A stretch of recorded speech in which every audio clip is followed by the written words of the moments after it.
the press. Lieutenant Col Kidemuka is an engineer from the Engineers Brigade. Was appointed to head the 2nd Regiment Engineers based in Makenke Barracks in Mbarara City. But as of now, here in Mandela, I'm the project engineer heading the renovation and construction works ongoing. The commander the joint services for civil engineering, Afande Brigadier Bekunda Besije, appointed me to oversee the construction works in the Ministry of Education, especially secondary schools and some free primary schools.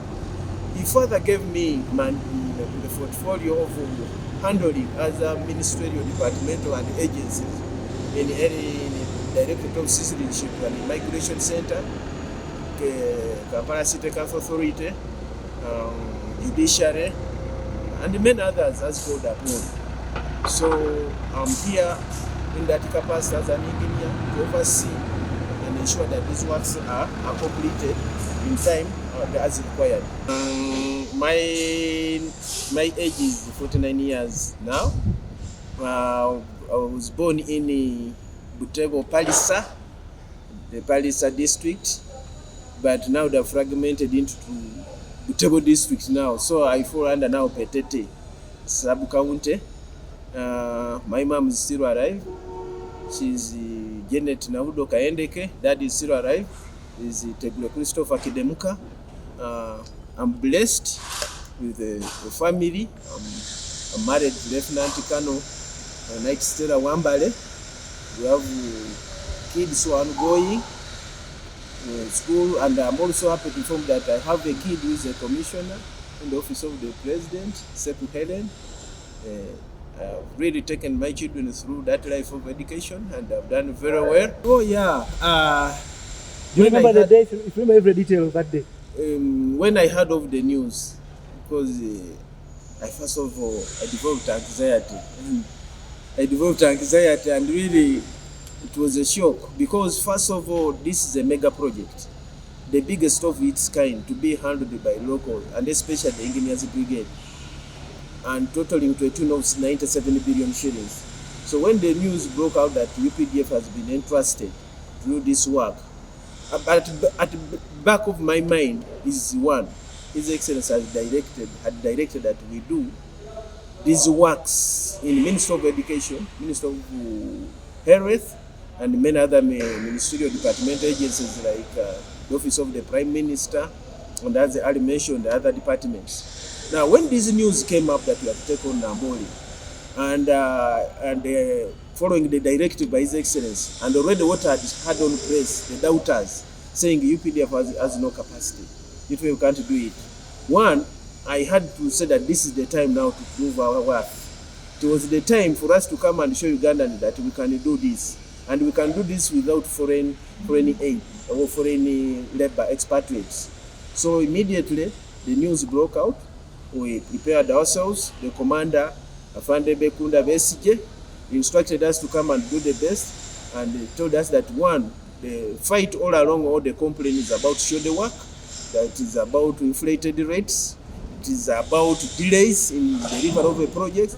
So he just told us, go and deliver this project, ensure it is delivered on time and it is of quality. So there and then I had to think, now people are saying we can't manage. Yes, but are they aware of what His Excellency, the President of the Republic of Uganda, has done? One, I take this opportunity to inform Ugandans that our President, the President of the Republic of Uganda and Commander-in-Chief of the UPDF, early on had planned and put army in a state ready to take on any work in Uganda. We have 15 construction regiments. There are 15 construction regiments. They are co-located with the divisions. We have one in Mbarara, we have one in Kachiri, we have one in Moroto, we have one in Gulu, and many others are in these specialized units, SFC where.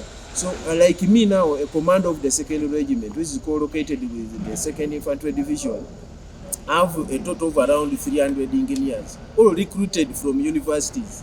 Now, these people are ready to do any work. We are trained. We go to the same university with these civilians. And for us, we go extra mile of going for patriotism courses. We are trained as military soldiers. We have what we call the sixth sense. One is to love our country. We love our country very much. And so when we are assigned this duty as they did, my at the back of my mind was to deliver a project which is worth the money given. Yeah, I will combine the project. First, when we came here, this project was divided into phases. Phase 1, our major task, and as instructed and directed by His Excellency, the President of the Republic of Uganda and Commander-in-Chief of UPDF, was to ensure that the land is secured from encroachers.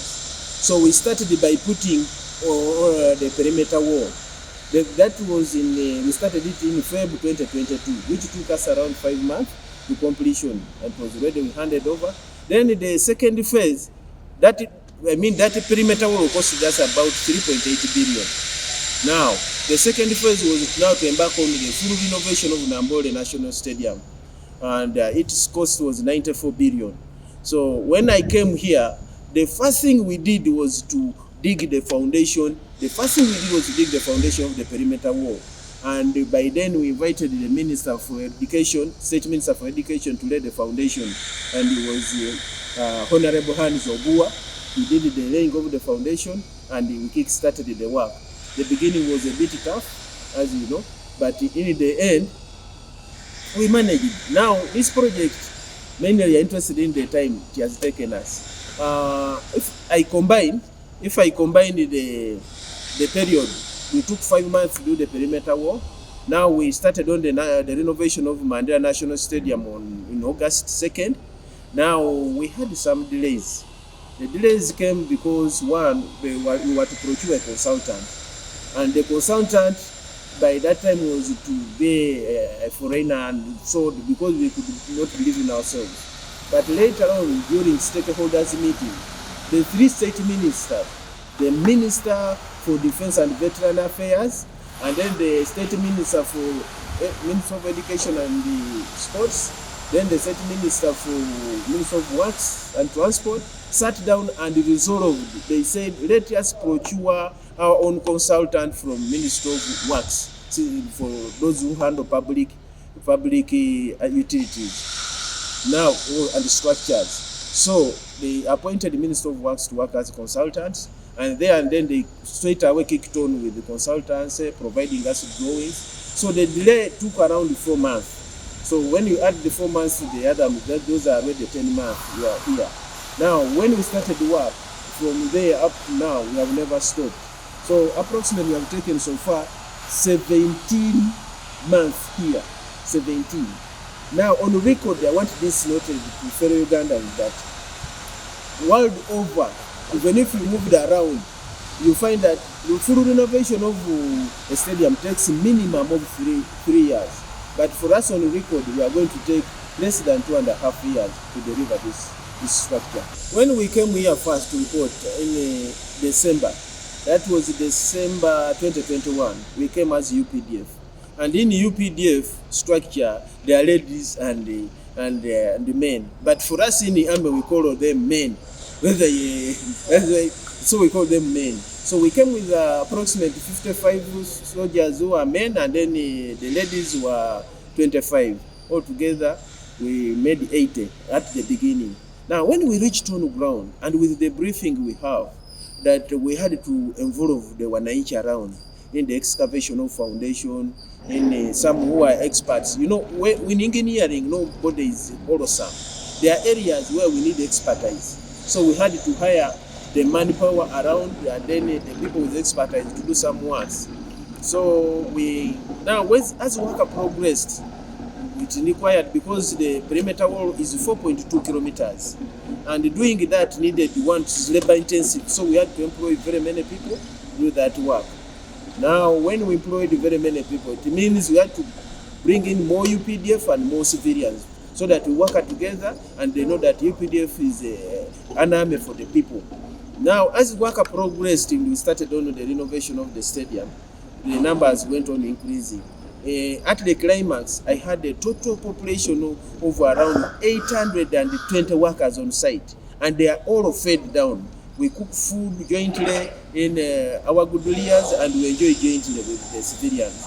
Of those people, if I can break down, we had around 600 were men, and then around 280. These 620 were men, and 290 were female, and they were recruited from within, and others were soldiers. Now, towards the end, now as I talk, we are winding up.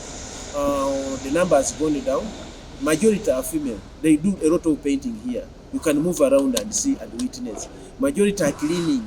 Majority are doing landscaping. All the weeding of this being done by ladies. I have over 120 ladies on the ground, soldiers and then civilians. The challenge first year is the encroachers. The encroachers, when we were constructing the perimeter wall, people had encroached on the land. So we had first of all to evict them. But we did it in such a way that people live in a friendly way.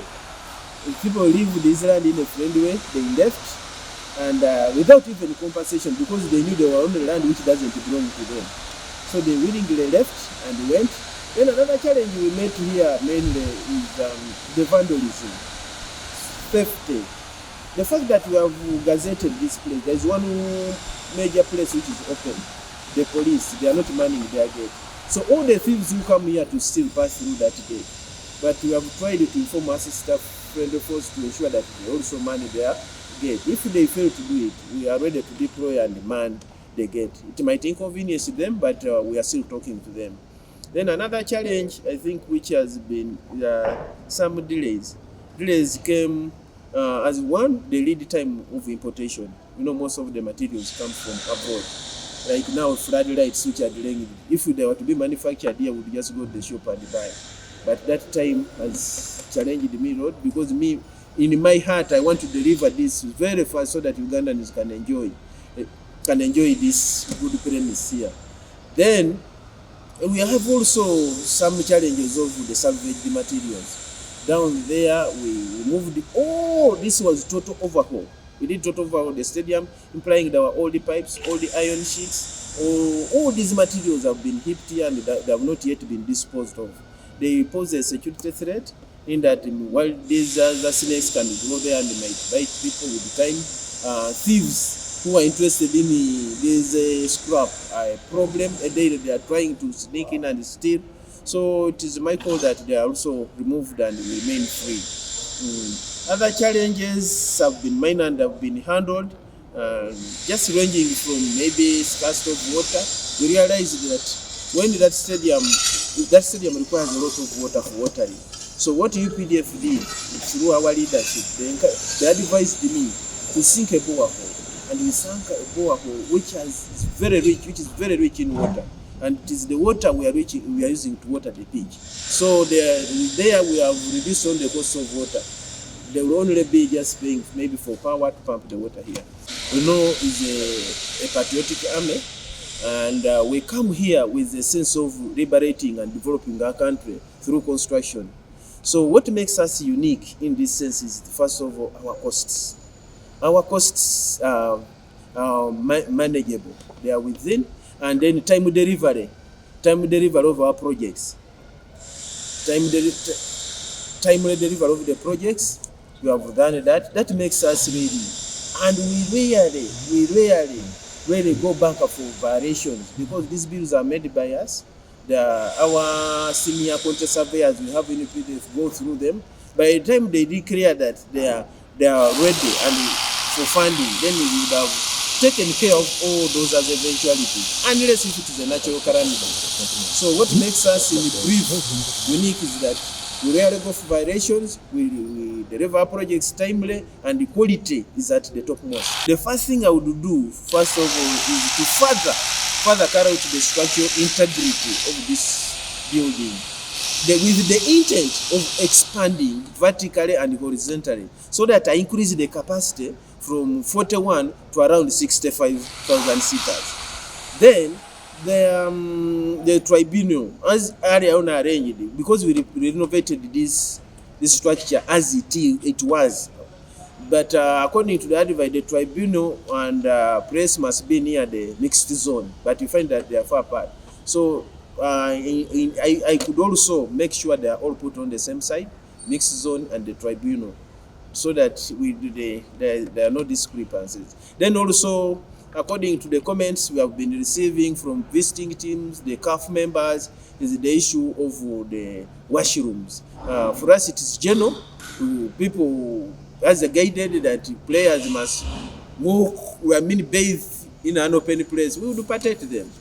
And furthermore, there are a lot of things we would do here if given an opportunity, is to put a canopy, so that our players and the viewers are protected from the vagaries of weather, that is the hot sun, sometimes rain.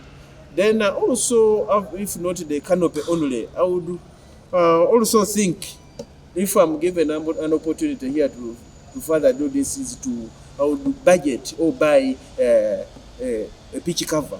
This pitch cover would enable all other activities to take place, like crusades, because we would first cover the grass, then we allow other activities to take place on the pitch cover. But those are the changes I feel are very crucial. The tribunal, as I told you, according to the CAF inspector who came here recently, they advised that the tribunal, the press, whatever, they must be on the same side with the mixed zone. So now, other arrangement or the design, as it is now, the tribunal is this side, the mixed zone the other side. So we needed to do some breaking here and there to ensure that they're on the same side. But as of now, and what we have agreed is that we need to buy a lift, and we need to change now, to interchange the rooms which were for press this way should go the other side. So we will do interchange and make sure that the tribunal and the press, they are on the same side. Supposing we haven't achieved the media trade. Now, with this one, there are dynamics of money, cash flow. And then the materials which you use for construction of wood is mainly important. So keeping all those constant, I think it can take us 3 to 4 years to finish fully a 50-seater. Then the cost world over, when you research, a 50-seater can cost us around 1 trillion and 89 billion, around approximately. That is approximately around $275 million. You can put up